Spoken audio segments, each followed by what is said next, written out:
today I'm going to give a general overview of multivariate probability distributions without going into specific forms of the distributions.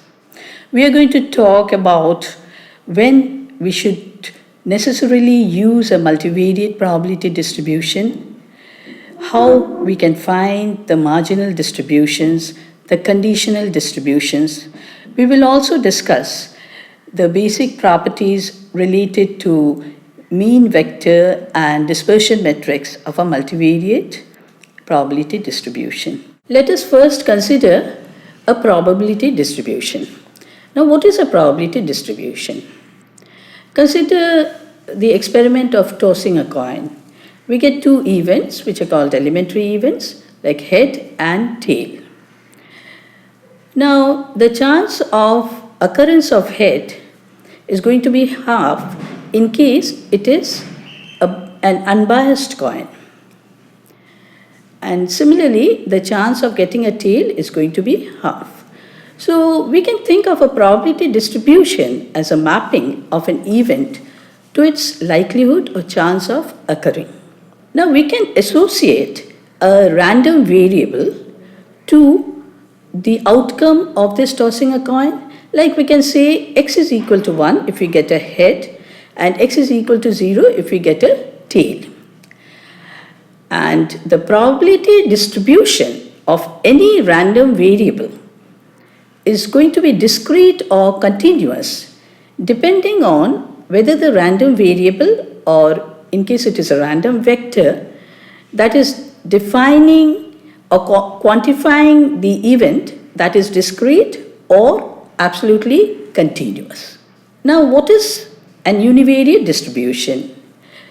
When we are talking about a single random variable, the probability distribution of that random variable is an univariate probability distribution. We have many examples of univariate distributions like the binomial distribution, Poisson distribution, hypergeometric distribution, normal distribution, exponential distribution, gamma distribution, beta distribution, Cauchy distribution, and many more.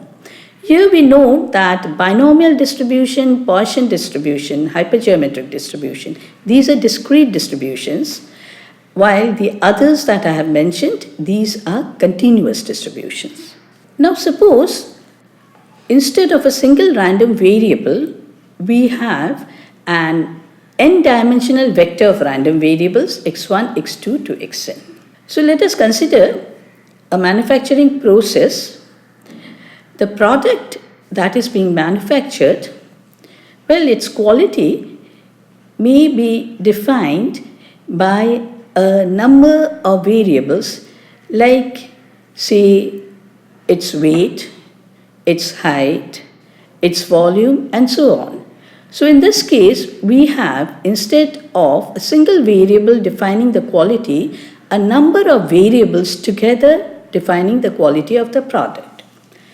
Similarly, if we consider a pharmaceutical experiment, we have, say, a new drug. We would be interested to know the efficacy of the drug, but along with that, we also have to consider the side effects of the drugs. And these are all random variables. So let us consider an n-dimensional vector of random variables, say x1, x2 to xn. Now, if we consider these variables individually, then each is going to have an univariate probability distribution. Now, if x1, x2 to xn, these are independent, then one can study their distributions independently. That is, they look at the univariate probability distributions of these variables. But there may be an occasion where x1, x2 to xn are not independent. In order to capture the dependence of these variables among themselves, it is necessary to consider the joint probability distribution of these variables, and that is called the multivariate probability distribution of x1, x2 to xn. Let us consider an example. We are looking at 1977 salary and final record for the National League East baseball team. So here the interest is on two variables, x1 and x2. x1 defines the play payroll, while x2 gives the won lost proportion. We have a number of teams like Philadelphia Phillies, Pittsburgh Pirates, St. Louis Cardinals, and so on. And the payrolls are given, and the won lost proportions are also given. Now, if we plot the won lost proportions against the play payroll, then as we can see in the scatter diagram, there is a tendency of won lost proportion to increase as the play payroll also increases.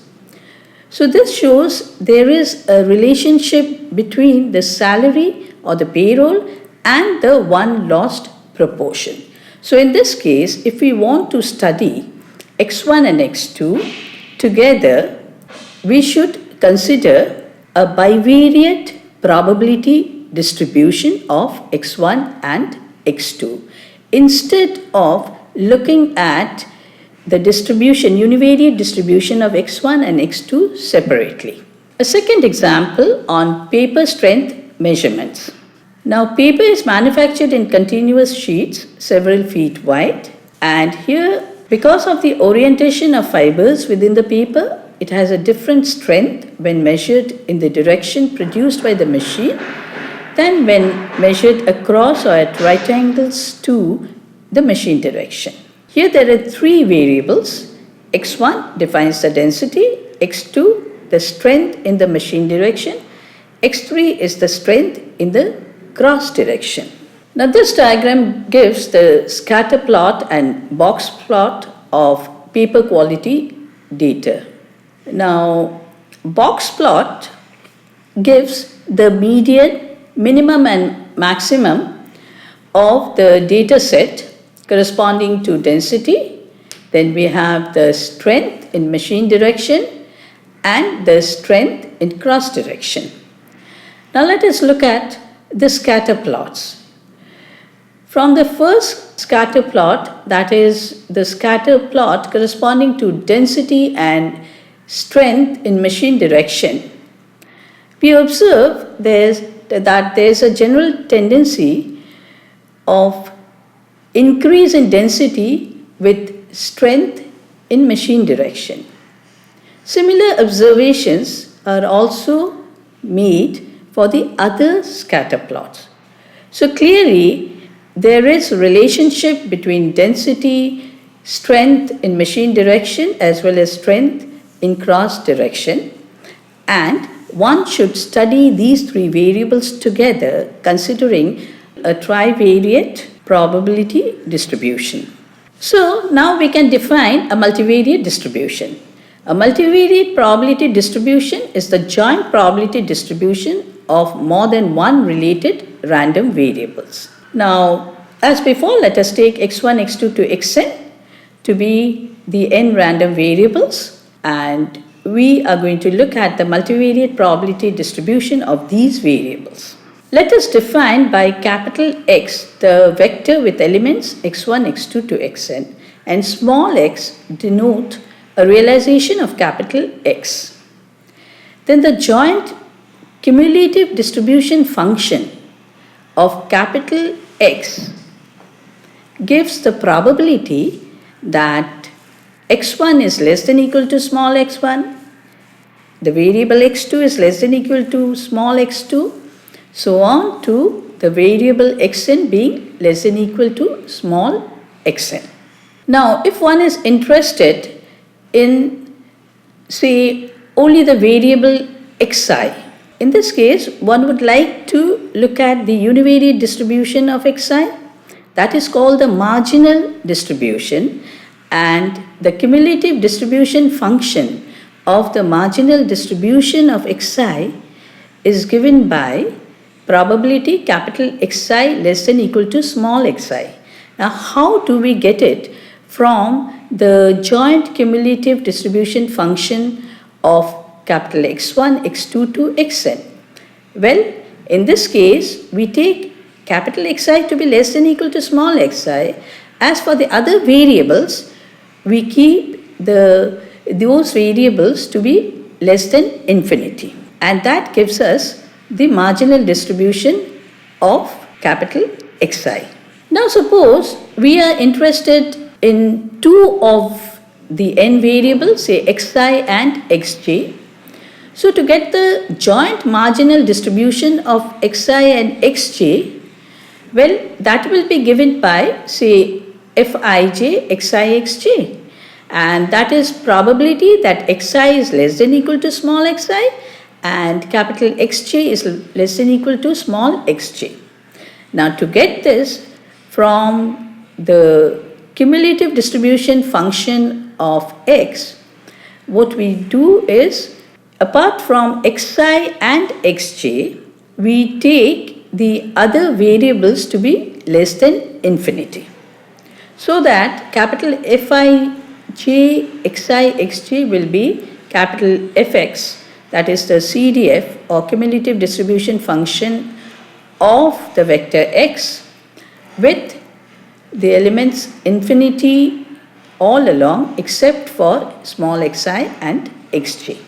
In case the variables x1, x2 to xn are absolutely continuous, then the distribution or the marginal distribution of the vector x can be denoted or identified by a probability density function, which we generally write as small f, or we may put it as small f suffixed by capital X. So the cumulative distribution function of capital X will be equal to, as given on the slide, integration over u1, u2 to un, where ui varies from minus infinity to xi.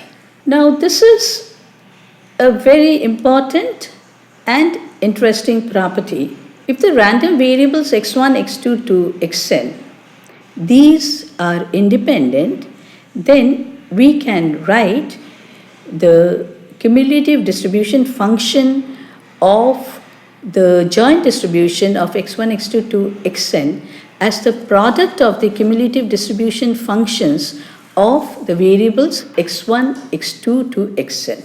And if we are able to write the cumulative distribution function of the joint distribution of x1, x2 to xn as the product of the cumulative distribution functions of xi's for I running from 1 to n, then these variables x1, x2 to xn will be independent.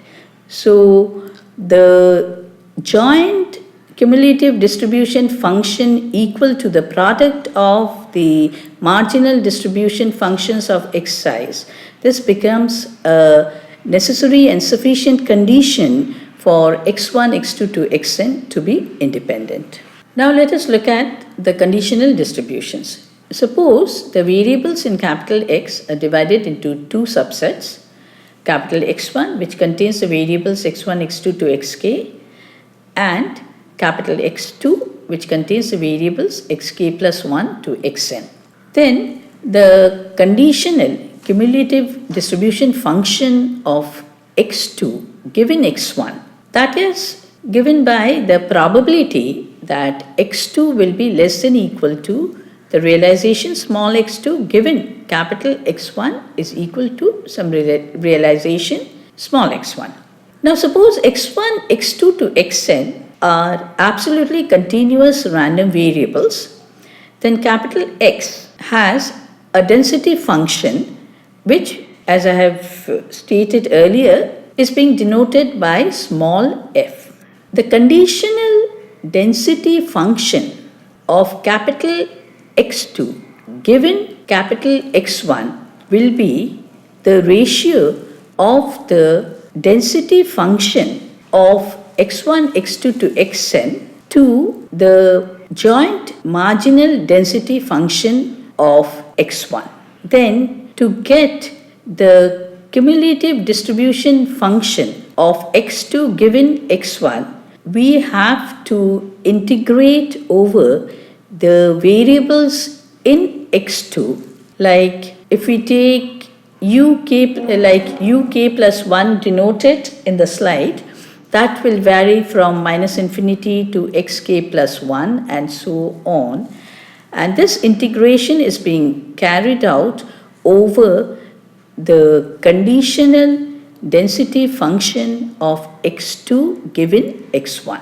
Now what we have done so far, let's see the points that are to be noted here. Well, we have seen that given a multivariate probability distribution, we can find the marginal distributions of the variables involved.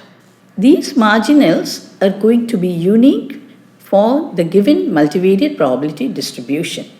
But the reverse is not true. That is, if the marginal distributions of the variables are given, we cannot uniquely determine the multivariate probability distribution. For example, if we consider a bivariate distribution with normal marginals, then the joint distribution of the variables involved will not necessarily be bivariate normal. Similarly, if we consider the marginal distributions to be exponential, the joint distribution will not have a unique exponential form. On the other hand, the conditional distribution functions, they uniquely determine the joint density function. For example, if we consider a conditional univariate distribution and it comes out to be normal, this will mean that the joint distribution is also going to be multivariate normal. Now let us look at the expectation and covariance. Let us assume that the expectation exists and then the mean vector of x, that is given by a vector whose elements are the expectation of the variables, that is expectation x1, expectation x2 to expectation xn. And the variance covariance matrix, that is determined by expectation of x minus expectation x into x minus expectation x transpose. Now here the variance covariance matrix, which is generally denoted by sigma, that is a symmetric matrix and it is at least positive semi-definite. In case it is positive definite, then we can, like in case of multivariate normal distribution, define the density function of the multivariate distribution. However, there may be situations where sigma comes out to be positive semi-definite. Say in the multivariate normal distribution, sigma comes out to be positive semi-definite. We call it a degenerate distribution, and in this case, we cannot write the density function of the multivariate distribution. Some very basic properties of expectation and covariance are, if we have a matrix A and a vector small a such that pre-multiplication of x by a is possible, then we shall have expectation ax plus a, where the dimension of small a is same as that of x. Well, the expectation will come out to be a into expectation of x plus a. And the covariance of ax plus small a, that comes out to be capital A covariance of x, that is the variance covariance matrix of x into A transpose. The characteristic function of x is defined as expectation of e to the power I s transpose x, where s is of dimension n into 1 and I is the imaginary number square root of minus 1. The moment generating function is expectation e to the power s transpose x, that is, it is the multivariate Lagrange transform. It should be noted that the characteristic function and the moment generating function, like in the univariate case, uniquely determine the multivariate distribution. Now, both of these can be used to determine the moments of the distribution. The characteristic function has an advantage over the moment generating function and also the probability generating function. It is this, that the characteristic function will exist for all distributions. These are some references of what I have done so far. An important reference is the book by T.W. Anderson. Then we have C.R. Rao's book and W. Feller. Today, we have discussed the preliminaries of a multivariate probability distribution without going into specific form of the distribution.